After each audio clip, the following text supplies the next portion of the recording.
Hola a todos, soy Miguel Ángel y hoy vamos a hablar de por qué se enseñan mal las matemáticas. Antes de nada, quiero decir que esto no es una crítica a los docentes, ¿vale? Yo creo que el problema viene de un poco más lejos. Entonces vamos a hacer una cosa, vamos a dividir los tipos de problemas en dos. Por un lado vamos a hablar del currículum, es decir, de los contenidos y de cómo se estructuran. Y por otra parte hablaremos de la institución y de los problemas propios que se sufren en el aula. Antes de nada, yo no soy docente, pero bueno, sí que llevo más de 10 años enseñando matemáticas, tanto en clases particulares como en academia, y además he tenido una relación muy estrecha con ellas, que ya contaré en otro momento si viene al caso. Así que bueno, sin más dilación, vamos a comenzar. Y nos vamos a centrar en este vídeo exclusivamente en los problemas curriculares. Entonces, comencemos. En primer lugar, ¿qué es esto de las matemáticas, no? Yo lo veo de la siguiente forma. El mundo se divide en dos. Por un lado tenemos el mundo real y por otro lado tenemos el mundo de la lógica y las matemáticas. Nosotros lo que podemos hacer es detectar problemas en el mundo real, algunos, no todos, que podemos estudiar en el mundo de la lógica. Esto nos permite comprenderlos mejor, poder analizarlos y poder solucionarlos de una manera más óptima y devolver la solución al mundo real. Los que se encargan básicamente de transportar los problemas del mundo real al mundo de la lógica y de las matemáticas son los físicos, los químicos, los economistas y los que se encargan de estructurar este mundo lógico-matemático, sus elementos, las propiedades que tienen y las relaciones que hay entre ellos, son los matemáticos.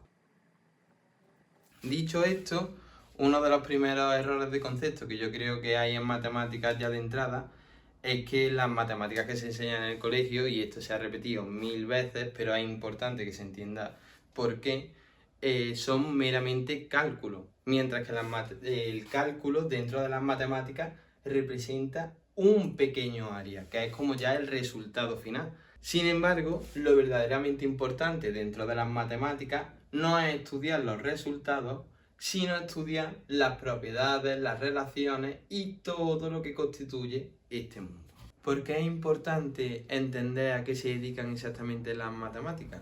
Porque después metemos cosas en el temario, como son las conversiones de unidades, la hora o la notación científica, que en realidad no son elementos puramente matemáticos.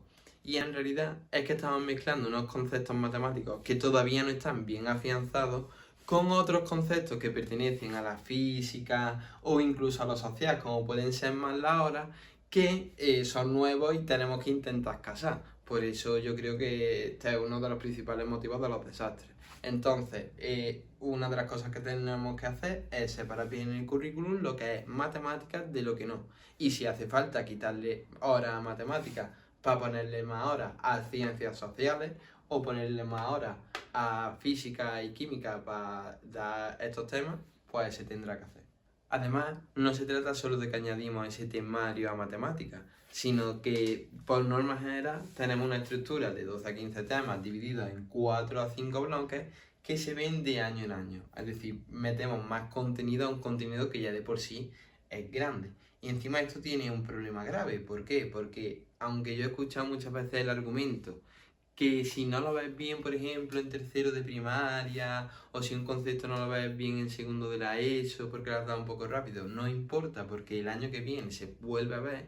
Lo que yo percibo es que lo que falta es precisamente tiempo para afianzar los conceptos. Yo, en mi experiencia como profesor particular, lo que he visto muchas veces es que a lo mejor un alumno está dando un temario que normalmente dura de 15 a 20 días, no lo entiende muy bien de primera, poco a poco lo va comprendiendo mejor, le ponen el examen, pero como ya han dado todo el tema, empiezan con otro nuevo. Entonces, mientras que está con el tema nuevo, tiene que estudiar para el examen del tema anterior. Y aquí ya pues se forma un lío tremendo, porque él está terminando de afianzar esos conceptos y y no le da tiempo. Y ya, ¡pum!, de repente cambia de tema. Entonces el año que viene, cuando lo vuelva a ver, realmente no lo vuelve a ver otra vez para repasar, sino que hace es prácticamente verlo otra vez de nuevo, pero más complicado. Entonces esta estructura, desde luego, tiene, tiene que acabarse por completo, y más en el estudio de las matemáticas, ya que es una ciencia que requiere mucha paciencia y no podemos ir así a lo loco. Pues este problema del que hablábamos, ¿no?, del exceso de contenido, que parece que tenemos aquí una obsesión por tener un conocimiento de fórmulas y saber proceder, que después en nuestro día a día, ¿quién lo aplica en realidad, ¿no? Quitando las tablas de multiplicar, dividir y alguna que otra cosa más, tampoco es que lo utilizamos mucho. El problema es que aquí estamos perdiendo entonces la esencia de las matemáticas. La esencia de la matemática, como hemos dicho antes, no es calcular, sino estudiar las propiedades y las relaciones que se dan entre números y entre los entes matemáticos, como pueden ser, por ejemplo, elementos geométricos, o para los que estéis en cursos más avanzados, matrices, funciones, etcétera, etcétera. Problemas de esto se pueden poner mil ejemplos. Voy a poner uno muy sencillo para que lo entendamos, pero de verdad que se pueden poner millones de ejemplos. Imaginaos que tenemos esta operación: 5 menos 2 más 3. Y lo tenemos que resolver.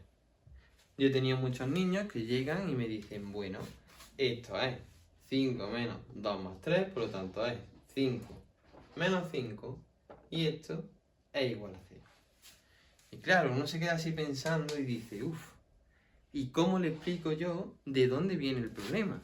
Porque ¿de dónde viene este problema en realidad? ¿Por qué esto está mal? Porque se tiene que leer de izquierda a derecha, y entonces sería 5 menos 2, 3, y 3 más 3, 6. No, veremos por qué. En realidad lo que está pasando es una cosa mucho más profunda. Cuando nosotros estudiamos las propiedades de los números, de la suma y de la multiplicación, estaban, no sé si os acordáis, la propiedad conmutativa y la asociativa. Para este caso concreto nos interesa solamente la suma y la resta, ¿vale? Entonces, ¿cuál es el problema de fondo? En realidad se tendría que profundizar un poco más, pero a grandes rasgos, la propiedad conmutativa para la suma se cumple. Vemos claramente que 2 más 3 es lo mismo que 3 más 2. Y también la asociativa, 2 más 3 más 4, si nosotros sumamos primero el 3 con el 4, es lo mismo que 2 más 3 más 4, si nosotros sumamos primero el 2 con el 3. Sin embargo, para la resta no se cumple. Vemos que 5 menos 2 es igual a 3, pero que 2 menos 5 es igual a menos 3. Y por otro lado, tenemos que si hacemos 5 menos 4 menos 2, por ejemplo, y hacemos primero esto, tendríamos que es igual a 5 menos 2, que es igual a 3. Pero si por otra parte hacemos primero el 5 menos 4, tenemos que esto sería 5 menos 4, 1, menos 2, que es igual a menos 1. Como veis, no cumple ni la propiedad conmutativa ni la asociativa. Entonces lo que podemos concluir en realidad es que las restas como tal no tienen mucha utilidad operacionalmente en matemáticas. Por lo tanto, se define la resta como la suma del opuesto. La resta es la suma del opuesto de 2. El opuesto de 2 es menos 2. Algo que también se podría explicar en las propiedades. Lo que pasa es que no sé por qué nos limitamos simplemente a conmutativa, asociativa y distributiva, cuando el elemento neutro y el elemento opuesto no son cosas especialmente difíciles. Pero bueno. Y ahora sí, este menos 2 podemos jugar con él como queramos. ¿Por qué? Porque este más y este más sí que cumplen la propiedad conmutativa y asociativa, y entonces, por así decirlo de alguna manera, son fijos. Entonces este resultado es 5 menos 2, 3, más 3, 6, como habíamos hecho antes, o en su defecto 5 más menos 2 más 3, que es 1. Y esto es igual a 6. ¿Vale?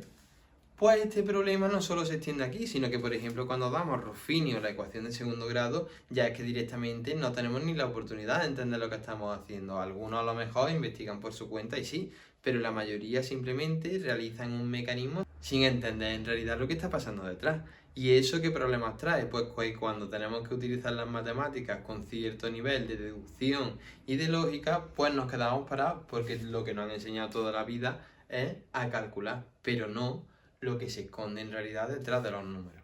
¿Qué problema tiene esta mecanización de la que hablábamos? Que cuando nos enfrentamos a un problema, en vez de pensarlo con fría lógica, pues directamente queremos acudir a la fórmula del tema que estamos dando. Si estamos dando la suma, pues tiene que ser un problema de sumar o de restar. Si estamos dando multiplicaciones y divisiones, pues multiplicar o dividir. Mínimo con un múltiplo, máximo con un divisor, pues aplicar una de las dos. Cuando muchas veces son problemas que los pones a cursos anteriores que todavía no tienen esa herramienta y por puro procedimiento, ya sea por lógica, a la cuenta de la vieja, son capaces de sacarlo. Cuando nosotros nos enfrentamos a un problema, por ejemplo a este de aquí, normalmente yo lo que he visto son 4 casos, ¿no? Por un lado, y por desgracia, es el caso más mayoritario, es la gente que le da un par de intentos, ve que no lo ha conseguido sacar a la primera sin ni siquiera haberlo pensado y entonces lo abandona. Esto es lo que le suele pasar a la mayoría de las personas y es una de las consecuencias de eso que llaman ansiedad matemática. Hablaremos de esto un poco más adelante porque me parece que no es cuestión de las personas en sí, sino no le pasaría a un grupo tan grande de gente, ¿no? Sino que es cuestión de que no aprendemos a desarrollar un problema como tal. Nos enfrentan a él como si supiésemos, como si ya con la herramienta pudiésemos, pero en realidad nunca nadie nos ha enseñado. Es como si alguien nos dice, mira, el taladro funciona así. Tú aprietas el gatillo y gira la rosca a tu velocidad y ya puedes hacer agujeros. Toma el taladro, cuelga un cuadro en la pared. Pues básicamente es un poco lo que nos están pidiendo cuando hacemos problemas. Lo que nos enseñan es el taladro, la formulita, pero no nos enseñan a pensar o a saber cómo poner el cuadro, ¿no? Por otra parte, están los que a lo mejor han dado ya ecuaciones y esto lo saben poner en forma de ecuación. Entonces, si una pelota que pesa X pesa 0,5 más la mitad de su peso, tenemos, esto es una X rara, tenemos una ecuación de primer grado que es relativamente fácil de resolver. Por otro lado, tenemos a los alumnos que lo sacan por tanteo. Dicen, bueno, vamos a probar, ¿no? Y si la pelota pesa pues 0,5 más la mitad, 0,75. Vamos a probarlo. 0,75. La mitad es 0,325. Más 0,5 es 0,825. Este número no me ha dado. Voy a probar con otro. Entonces el tanteo es otra forma válida de sacar un problema de matemáticas. Y después están los que a lo mejor no saben tantas matemáticas, pero se han parado a leer el problema y dicen, vale, una pelota pesa la mitad de su peso más 0,5 kilogramos. Si una de las dos partes es la mitad de su peso, la otra parte por fuerza tiene que ser la otra mitad. Entonces una mitad pesa 0,5 y la otra mitad por fuerza pesa 0,5. Por lo tanto, solución, la pelota pesa 1 kilo. Tenemos 3 formas diferentes de resolver un problema que he visto yo o que han visto mis alumnos, seguramente haya más.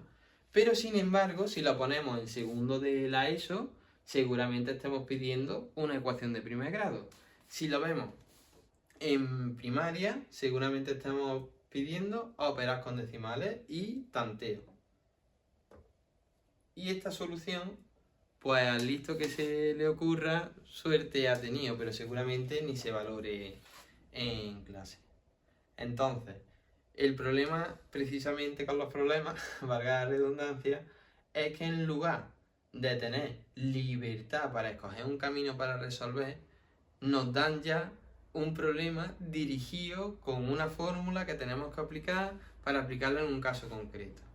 Y eso no es hacer matemáticas, es hacer recetas de cocina, ¿vale? El matemático pues tendría que intentar sacar los elementos del problema que le den pistas para en algún momento llegar a la solución.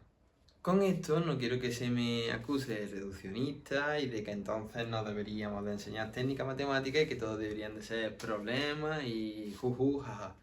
Pero no, la técnica matemática tiene su importancia, pero la cobra sentido dentro de un contexto, es decir, dentro del contexto de la lógica matemática. Y además no es el único campo de las matemáticas que debemos desarrollar. Ya hemos visto unos cuantos, pero además tenemos otro que es muy importante, que es el propio lenguaje matemático. Por ejemplo, si hacéis la prueba con cualquier niño de sexto, de primaria, primero de la ESO, segundo de la ESO, el 90%, si le preguntáis, oye, ¿puedes hacer una descomposición en factores primos de 12? Te va a decir que no sabe lo que es eso. Sin embargo, pídele que te haga el mínimo común múltiplo, por ejemplo, de 12 y 6. ¿Qué es lo primero que va a hacer? Una descomposición en factores primos. Y tú le dices, mira, ¿sabes que lo que estás haciendo aquí es una descomposición en factores primos? Porque el 2 es un número primo, el 2 es un número primo, el 3 es un número primo. Aquí vamos descomponiendo en factores primos. Y, y claro, dice, no, es el mínimo como múltiplo. Pero ¿está el mínimo como múltiplo? No. Y lo importante no es solamente que haya una carencia importante con respecto a las definiciones matemáticas, sino que también con respecto a los símbolos y lo que indican. Por ejemplo, se da muchas veces que un alumno ante esta operación, por ejemplo, 5 menos 4 más 3 menos 2, hace lo siguiente. 5 menos 4 es 1, más 3 es 4, menos 2 igual a 2. Y aquí tenemos un problema en el uso de los iguales. ¿Por qué? Porque esto de aquí es igual a 2. Esto de aquí es igual a 2. Y esto de aquí, evidentemente, es igual a 2. El problema es que 1 más 3 es igual a 4. Entonces, esto no es igual a esto. Esto de aquí no pertenece a las igualdades. Sin embargo, se escribe y se permite de forma totalmente natural. Parece una tontería, pero después esto conduce a errores de razonamiento mucho más profundos. Y eso pasa precisamente por no saber utilizar los símbolos del lenguaje matemático. Además, hay otros elementos del lenguaje matemático que ni siquiera damos en el temario, como pueden ser los cuantificadores, el para todo y el existe, los conectores lógicos, como el entonces y el sí y solo el sí, que nos dan las bases para sentar una demostración, o símbolos, como hemos explicado antes, el igual, el pertenece o incluso el valor absoluto. Entonces hay que definir mejor estos símbolos, hay que entenderlos para además poder llegar así al fruto más gustoso de las matemáticas, que son precisamente las demostraciones de sus teoremas, ¿no? El mundo de las matemáticas del que hablábamos al principio se constituye en axiomas que son verdades demostrables y definiciones, elementos que definimos, proposiciones y teoremas sobre esos elementos, pero lo más importante son la demostración de esos teoremas, el decir que es verdad para todo. Ahí es donde reside la belleza de las matemáticas en realidad. Y para ello es totalmente necesario poder manejar el lenguaje matemático. Además, el lenguaje matemático tiene aplicaciones muy directas en nuestro día a día. Sin ir más lejos, la programación depende completamente del lenguaje matemático, de cómo funcionan los conectores, los relatores lógicos y de cómo funciona la lógica de conjuntos. Entonces estamos ante un tema que puede dar mucho jugo. Además, otra cosa es que ese mundo matemático parece que se construyó solo, que ya venía dado, que venía como que Dios lo había fijado en una tabla de madera, ¿no? Como los 10 mandamientos. Pero en realidad ese mundo se construye a través del esfuerzo de muchos matemáticos que haciendo muchos esfuerzos y pequeños descubrimientos poco a poco, pues han conseguido construir todo el castillo que tenemos hoy día. Y esto quizás trae otro problema, pero que dejaremos para el siguiente vídeo. Y es que no solamente están desconectadas las matemáticas de su pasado, sino también de su presente y su posible futuro. Es decir, de los problemas en los que se está trabajando ahora, de cuál es la realidad del papel de las matemáticas hoy día o de aplicaciones directas que pueden tener en nuestro día a día. Parece que están como encerradas en una burbuja, en la burbuja de lo académico, y sí, estamos con la promesa de que en un futuro nos servirán para algo, pero precisamente la adolescencia a lo mejor lo que queremos es como ese descubrimiento más inmediato, ¿no? Esa ganas de conocer, esa ambición. Quizás no tenemos la paciencia en ese momento para ir recogiendo unas técnicas que en un futuro, pues, sepa Dios si nos servirán o no. Hay muchos alumnos que ni siquiera acaban haciendo matemáticas en bachillerato. Y bueno, esto ha sido todo en este vídeo. El objetivo era pues aportar algunas ideas o algunos matices a las típicas ideas, ¿no? Al típico eslogan de que las matemáticas deben comprenderse y no memorizarse, pero yo quería detallar un poco más esa frase y ver un poco más en detalle a qué se puede referir, ¿no? Y como he dicho, en el siguiente vídeo veremos más los problemas institucionales en el aula. Sé que se me habrán quedado muchas cosas en el tintero, al final los problemas son muchísimos. Cualquier cosa que queráis comentar, lo podéis decir en los comentarios para un próximo vídeo, para comentarlo en un próximo vídeo o cualquier cosa. Al final el objetivo de este canal será dar recursos a los profesores de matemáticas, pues para que poco a poco se pueda implantar otra manera de darla en el aula, ¿no? Y nada, esto ha sido todo. Espero que os haya gustado y un saludo.